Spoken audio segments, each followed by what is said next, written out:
Oke baik, Assalamualaikum warahmatullahi wabarakatuh. Bapak Ibu Guru yang terhormat, jumpa lagi di channel Guru Abad 21, channelnya para guru Indonesia, konsisten menyampaikan info valid, komitmen melawan berita hoax. Nah, di video kali ini Bapak Ibu ada pesan penting nih dari operator Info GTK Kementerian Pendidikan.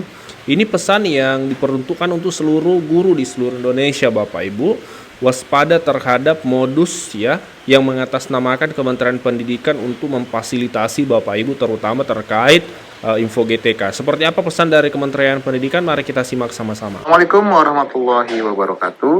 Untuk Sobat Mimin semua yang sedang menunggu data Info GTK-nya valid, mohon berhati-hati karena ada satu modus bentuk penipuan ya dari oknum yang mengaku sebagai pegawai GTK yang menjanjikan bisa membuat data Anda valid dengan membayar uang sejumlah tertentu. Saya tegaskan bahwa ini adalah penipuan ya, dan jangan terperdaya oleh orangnya ya. Karena ini sudah banyak korbannya dan ini sudah ada juga bukti transfernya ke seseorang yang mengatasnamakan ya ini ya. Dia menggunakan rekening dengan nama Izar Fauzan Arobi. Ini bukan pemain baru, ini sudah lama teman-teman ya. Sudah bertahun-tahun dia menipu ya teman-teman guru yang belum valid, dan dijanjikan sudah akan valid dengan mengirimkan sejumlah uang tertentu. Jadi jangan sampai Anda menjadi korbannya lagi. Oke, demikian, semoga semua paham dan tetap berhati-hati, dan salam validasi. Nah, itu tadi Bapak Ibu pesan yang disampaikan oleh operator Info GTK. Dan terkait validasi Info GTK Bapak Ibu ya, yang berperan di sini adalah pertama, ini file slide yang disampaikan oleh Kementerian Pendidikan beberapa waktu yang lalu bahwa beberapa faktor yang menjadi penyebab kemudian ada guru yang cepat tunjangan sertifikasinya cair. Di sini di bold oleh Kementerian Pendidikan, yaitu kepedulian guru dan keaktifan guru. Nah, kepedulian guru dalam hal apa? Dalam melakukan pemutakhiran data Dapodik. Kalau Bapak Ibu data Dapodiknya Info GTK-nya tidak valid, maka perlu dicek apa penyebabnya.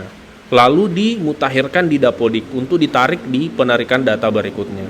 Kemudian yang mempengaruhi juga adalah keaktifan guru dalam hal memverifikasi dan memvalidasi rekening di Info GTK.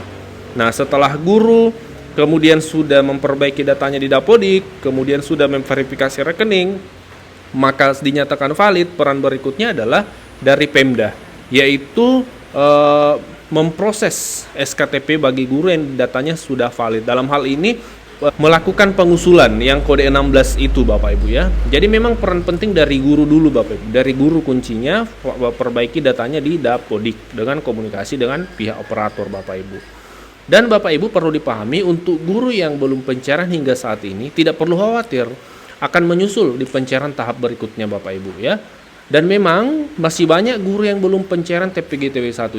Jadi jangan merasa Bapak Ibu sendiri yang belum cair, ketinggalan seperti itu. Tidak Bapak Ibu. Akan diproses oleh Kementerian Pendidikan. Karena dari Kementerian Pendidikan pun sudah menyampaikan bahwa per bulan Mei ini penyaluran itu 85%, artinya belum 100% Bapak Ibu.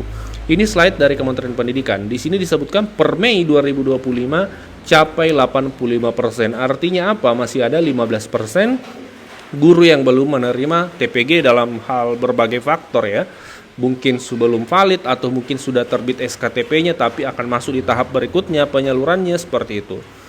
Nah, Bapak Ibu ya, ini disampaikan oleh Kementerian Pendidikan bahwa hingga 1 Mei progres penyaluran tunjangan guru bagi guru ya, yaitu mencapai 85% dari yang ditargetkan. Jumlah total yang sudah disalurkan yaitu 14,72 triliun dengan jumlah penerima lebih dari 1,2 juta guru. Jadi masih ada 15% guru yang menunggu pencairan Bapak Ibu. Untuk Bapak Ibu guru yang SK-nya sudah terbit namun belum menerima pencairan hingga saat ini, bisa jadi Bapak Ibu tidak masuk di tahap 5, mungkin SK-nya terbit belakangan ya. Nah, tapi tidak perlu khawatir. Tidak mungkin Kementerian Pendidikan tidak akan memproses penyalurannya, pencairannya ketika SKTP sudah terbit Bapak Ibu. Jadi Bapak Ibu, para guru harap berhati-hati, waspada terhadap hal-hal yang ujung-ujungnya akan merugikan diri sendiri, termasuk merespon ya dari oknum-oknum yang mengaku dari pihak Kementerian Pendidikan. Kalau tidak valid datanya, maka perbaiki datanya. Kalau sudah diperbaiki, tunggu penarikan data berikutnya. Untuk guru yang masih kekurangan jam, ya, karena tidak valid karena kekurangan jam, itu bisa memanfaatkan Dapodik versi baru, yaitu versi C. Ada kelebihan-kelebihan dari versi baru ini. Apa itu? Mari kita simak. Kementerian Pendidikan itu merilis Dapodik versi 2025C. Ini versi terbaru Bapak Ibu, sebelumnya 2025B. Nah, apa yang terbaru dari Dapodik ini? Ya, di sini disebutkan bahwa, nah di sini Bapak Ibu, di bagian perbaikan ya, kita bisa lihat sama-sama. Kami zoom ya. Nah, ini berikut adalah daftar perbaikan aplikasi Dapodik versi 2025C. Jadi yang diperbaharui adalah ada 3 Bapak Ibu. Yang pertama, validasi terkait perhitungan wakil kepala sekolah. Ini yang perlu Bapak Ibu pahami. Kami akan jelaskan secara detail sebentar. Yang kedua yang diperbaharui adalah validasi PKL untuk kelas 13 bagi SMK. Kemudian yang ketiga, isian MPWP PTK menjadi 16 digit. Nah, ini 3 yang diperbarui. Yang pertama tadi adalah terkait perhitungan wakil kepala sekolah. Kita umumnya selama ini mengenal terkait ke wakil kepala sekolah itu dibawa dari 9 rombel, itu kan 1 waka saja Bapak Ibu, 1 wakil saja. Nah, ada pembaharuan.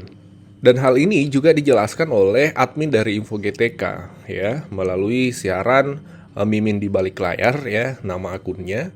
Bapak-bapak ini adalah salah satu admin validasi Info GTK Bapak Ibu. Nah, kami sudah breakdown, kami sudah uraikan beberapa poin yang disampaikan oleh beliau terkait versi baru Dapodik 2025C ini.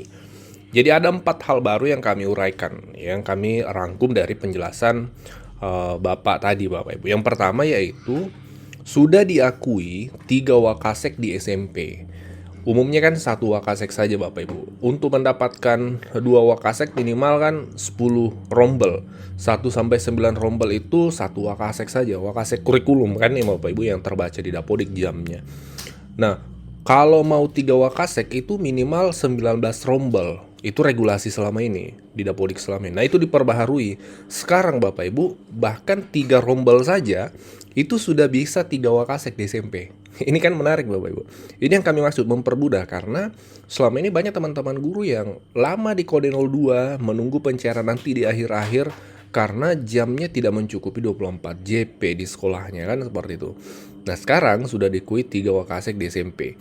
Yang kedua adalah untuk SMA SMK itu sudah diakui bisa 4 wakasek.